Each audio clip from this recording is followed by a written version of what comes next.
인사권을 제안받고 한미합사를 해체하도록 결정한 것은 주한미군이 철수할 수 있는 길을 이제 열어놓은 것이 됩니다. 한미합사 해체되면 다음에는 주한미군 철수로 갑니다. 주한미군이 철수되면 이제 남북한은 맞붙어야 됩니다. 그것은 바로 베트남식 적화통일로 가는 길이 될 수 있습니다. 여러분들 월남이 공산화된 이후에 어떤 일이 벌어졌는지 아십니까? 여기에 아마 월남에 갔다 오신 분들도 계실 겁니다. 월남이 공산화되자마자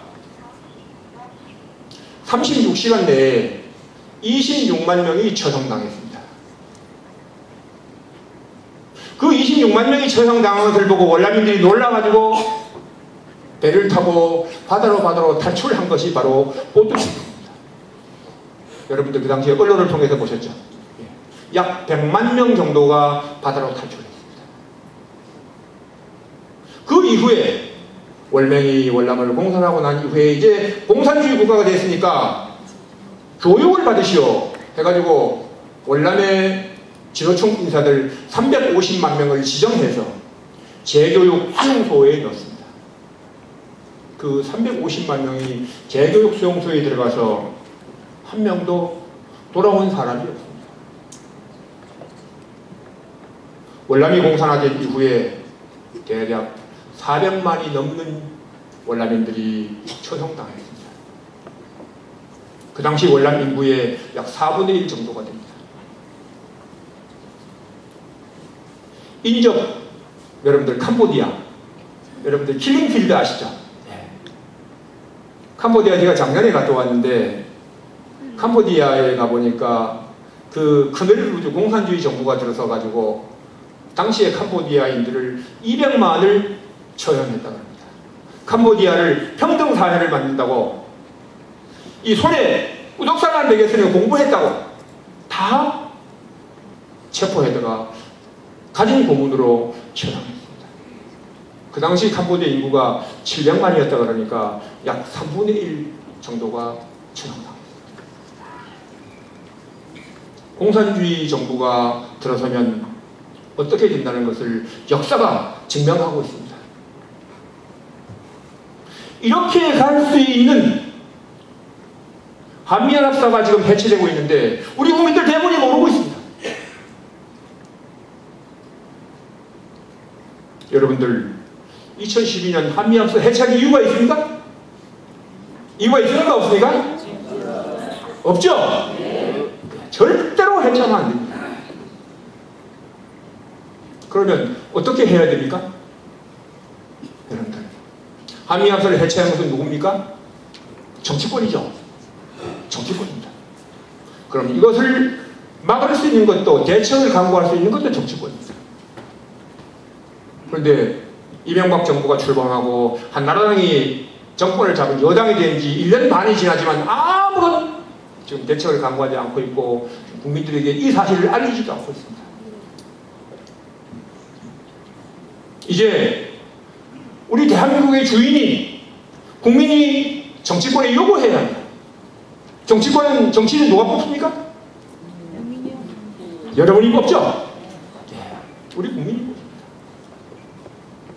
우리 국민의 생명과 재산이 걸려있고 여러분의 생명과 재산이 걸려있고 여러분 자녀들의 미래가 걸려있는 이 중요한 문제를 정치권이 국회에서 논의하도록 요구해야 합니다. 미국과 협상하는 것은 다른 문제고 정치권이 국회에서 한나라당이 금년 국정감사에서 이것을 논의해서 우리 국민들이 알도록 만들고 우리 국민들이 판단할 수 있도록 만들어줘야 합니다. 우리 대학생들이 우리 청년들이 자신들의 미래가 걸려있는 문제를 알 수 있도록 만들어줘야 됩니다. 그것이 국민의 대표기관인 정치인의 임무요 국민에 대한 당연히 해야 될 도리입니다. 그리고 우리 지금 이명박 정부와 한나라당은 노무현 정부가, 노무현 정권이 한미합사를 해체를 추진할 때와 똑같은 방식으로 한미합사 문제를 해결할 수 있도록 하면 됩니다. 얼마든지 할 수 있습니다. 그 당시에 우리 국민들이 66.3%가 반대했고 그 수많은 안보 전문가들이 반대했습니다. 지금 이명박 정부와 우리 한나라당과 우리 정치권이 이걸 추진하면 우리 국민은 66.3%가 아니라 아마 대부분의 국민들이 70%, 80%의 국민들이 여기에 찬성하고 동조할 겁니다. 대통령이 추진하고 정치권이 밀고 국민이 동조하면 미국은 반드시 우리 요구를 들어주리라고 생각합니다. 미국이 처음으로 우리 노무현 정부에서 한미합사 해체를 요구했을 때 미국은 거기에 반대했습니다. 그런데 나중에 보니까 대통령이 주도하고 정치권이 밀고 정부가 추진하니까 안 들어줄 수 없어서 미국은 들어줄 수밖에 없었습니다. 그래서 감정적으로 그럼 2009년에 가져와라. 그것을 2012년으로 지금 연기해놨습니다. 여러분 아시다시피 금년에 미국은 7월 27일 우리 현충일을 조기 개항을 하는 일로 지금 결정해놨습니다. 우리 미국은 우리 대한민국을 그래도 사랑합니다. 우리 정부 대통령이 추진하고 정치권이 밀고 정부가 추진하고 국민이 이것을 요구하면 원하면 그리고 지금까지 우리가 미국에 대해서 그 수많은 섭섭한 일을 한 것을 미국에 정말로 사과하면 미국은 반드시 들어주리라고 생각합니다. 제가 며칠 전에 미국에서 온 싱글러브 장군님하고 몇 사람이 이렇게 점심 식사를 했습니다. 여러분 싱글러브 장군 아십니까? 싱글러브 장군은 카터 대통령 때 미 8군 참모장을 했습니다. 그 당시에 카터 대통령께서 주한미군 철수정책을 발표하고 추진하니까 싱글러브 장군께서 정면으로 주한미군을 철수시키면 안 된다고 반대했습니다. 그 반대 때문에 싱글러브 장군은 강제 전역당했습니다. 정말 싱글러브 장군은 대한민국의 은인입니다. 그날 제가 싱글러브 장군하고 같이 만났었는데 많은 사람들이 같은 사람이 만났다고 반가워했습니다. 저는 여러분들 아시는 분은 아시겠지만 2004년 7월 달에 노무현 정권이 북한 경비함이 내를 침범했는데 그것도 침범한 경비함이 서해교에서 우리 해군 장병 6명을 죽인 경비함이었는데 침범한 북한은 놔두고 작전한 우리 군에게 책임을 뒤집어 씌워서 우리 국방부를 사과하고 우리 군을 처벌하려고 할 때 제가 국방정보본부장으로서 아무리 남북관계도 좋지만 이것은 안 된다. 그래서 그 사실을 언론에 실상을 소개해줘서 알려줘서 우리 군의 이상을 지키고 우리 군의 처벌을 막았습니다. 그때 노무현 전 대통령이 노발대발 해가지고 저를 국기문란으로 몰아서 강제 전역당했습니다.